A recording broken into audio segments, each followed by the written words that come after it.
Good morning and good evening. How are you everybody? നിങ്ങളെല്ലാവരും സുഖമായിരിക്കുന്നെന്ന് വിശ്വസിക്കുന്നു. പ്രഭാതവന്ദനവും സന്ധ്യാവന്ദനവും. Hope you all are doing well. ഞാൻ കഴിഞ്ഞ ദിവസം അൺസീസിങ് പ്രയറിനെ കുറിച്ച് പ്രസംഗിച്ചു. Last day I preached about മടുത്തു പോകാതെ പ്രാർത്ഥിക്കുക. മടുപ്പ് പ്രാർത്ഥനയിൽ പലരും കൊണ്ടുവരും. And some people, they are weary in their prayers.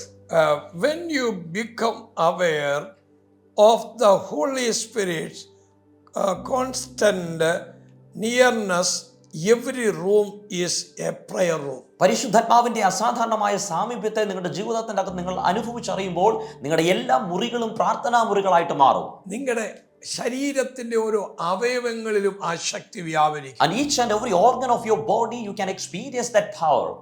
By the Holy Spirit, movement by movement. ഓരോ നിമിഷവും പരിശുദ്ധാത്മാവിന്റെ ചലനങ്ങൾ നിങ്ങളിൽ സംഭവിക്കും. John chapter 5 verse 19.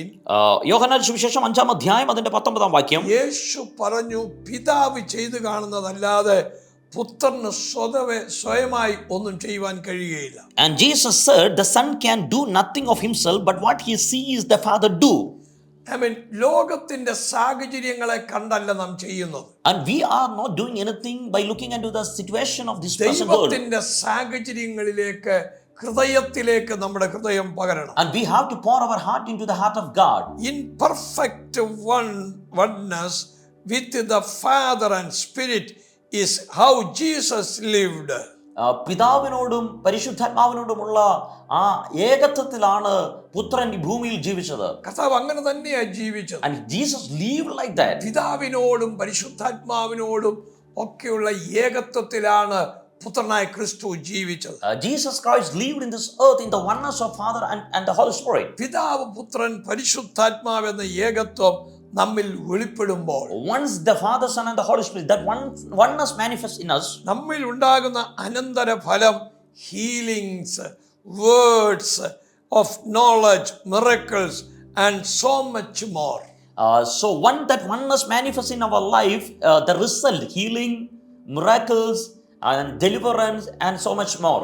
പിതാവ് ചെയ്തു കാണിക്കാത്തതൊന്നും യേശു ഭൂമിയിൽ ചെയ്തില്ല. And Jesus did not do anything that the Father did not show him. ഓരോ നിമിഷവും യേശു പരിശുദ്ധാത്മാവിനോട് മാത്രം ചേർന്നാണ് നടന്നത്. Each and every moment Jesus walked with the Holy Spirit. John chapter 14 verse 10, യേശു പറഞ്ഞു, പിതാവ് എന്നിൽ വസിച്ചുകൊണ്ട് തന്റെ പ്രവൃത്തി ചെയ്യുക. And യോഹന്നാന്റെ സുവിശേഷം 14-ാം അധ്യായം അതിന്റെ 10, Jesus said that Father dwelt in me and he does his work. പിതാവ് തന്നിൽ വസിക്കുന്നു. And Father dwells in Jesus. യേശു പിതാവിലും പിതാവ് യേശുവിലുമായി. And Jesus was in the Father and Father dwelled in Jesus. അത് നാം വിശ്വസിക്കണം. We have to believe that. 12-ാം വാക്യത്തിൽ പറയുന്നു, ഞാൻ ചെയ്യുന്ന പ്രവൃത്തി എന്നിൽ വിശ്വസിക്കുന്നവനും ചെയ്യും. The 12th verse says, those who believe on me, he will do the same work what I do. പിതാവും പുത്രനും പരിശുദ്ധാത്മാവും എന്ന വൺസ് നമ്മിൽ മാനിഫെസ്റ്റ് ചെയ്യുമ്പോൾ that movement to movement flow is found through unceasing prayer. Once the oneness of Father, Son and the Holy Spirit will manifest in us, ആ സമയം മുതൽ നമ്മുടെ ഉള്ളിൽ മടുത്തു പോകാത്ത പ്രാർത്ഥന, ഇടപെടാതെയുള്ള പ്രാർത്ഥന നമ്മിൽ ഒഴുകാൻ തുടങ്ങും. പ്രാർത്ഥനയുടെ ഒഴുക്ക് നമ്മിൽ ആരംഭിക്കുകയാണ്. The flow of the prayer will start in our life. നിങ്ങളുടെ ജീവിതത്തിൽ unceasing prayer life start ചെയ്യണം. In your life you have to start the unceasing prayer. ഇടപെടാതെയുള്ള പ്രാർത്ഥന. പോകാതെ പ്രാർത്ഥിക്കണം. Pray without ceasing. ആമേൻ. പ്രാർത്ഥിക്കാൻ ഒരുപാട് തടസ്സം കൊണ്ടുവരും. And there are a lot of hindrances in our prayers. അതെല്ലാം മാറ്റിക്കളയണം. We have to remove everything. നിങ്ങളുടെ ജീവിതത്തിൽ In your life, ഉണർന്ന് പ്രാർത്ഥിക്കുക. awake and pray. ഞാൻ നിങ്ങൾക്ക് വേണ്ടി പ്രാർത്ഥിക്കാം. I'm going to pray for you. ഞങ്ങളുടെ കർത്താവേ, Our Lord, ഈ കേൾക്കുന്ന ജനത്തെ ബ്ലസ് ചെയ്യണം. Lord, bless the children of God, those who are hearing this. അങ്ങയുടെ അത്ഭുത വഴികൾ തുറക്കണമേ. Let your miraculous ways be open. അങ്ങയുടെ മഹിമ Let ഇറങ്ങണമേ. your glory come down. യേശുവിന്റെ നാമത്തിൽ In the name of Jesus. ഇപ്പോൾ Right now, ഒരു മിറക്കിൾ സംഭവിക്കട്ടെ. let the miracle happen. ഈ ജനത്തെ മടുത്തു പോകാതെ പ്രാർത്ഥിക്കാൻ സഹായിക്കണം. God help them to pray without ceasing. യേശുവിൻ നാമത്തിൽ തന്നെ. In Jesus' name we pray. Amen. Amen. God bless you. Love you. ഞാൻ ഈ ദിവസങ്ങളിൽ ഫാമിലികൾക്ക് വേണ്ടി പ്രാർത്ഥിക്കുമ്പോൾ, as I was praying for families in these days, ഒരുപാട് ഫാമിലിയിൽ ഭയങ്കര problems. there's a lot of problems in many families. അതുകൊണ്ട് ഫാമിലികളുടെ വിടുതലിന് വേണ്ടി ഒരു ഫാമിലി കോൺഫറൻസ് വെക്കാൻ പോകും. For that reason, for the deliverance of problems in families, we are going to conduct a family conference.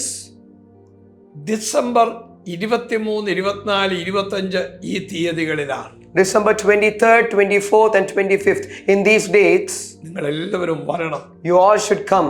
നിങ്ങൾ ദൈവരാജ്യത്തിന് പ്രയോജനപ്പെടണം. You should be useful for the kingdom of God. ഫാമിലിയിലുള്ള നിങ്ങളുടെ blessing, സമാധാനം ഇതെല്ലാം നിങ്ങൾ അനുഭവിക്കണം. You are going to experience the peace and joy in your family life. ദൈവിക രോഗസൗഖ്യം അനുഭവിക്കണം. You need to experience divine healing. നിങ്ങൾ എല്ലാവരും വരിക, അറ്റൻഡ് ചെയ്യുക.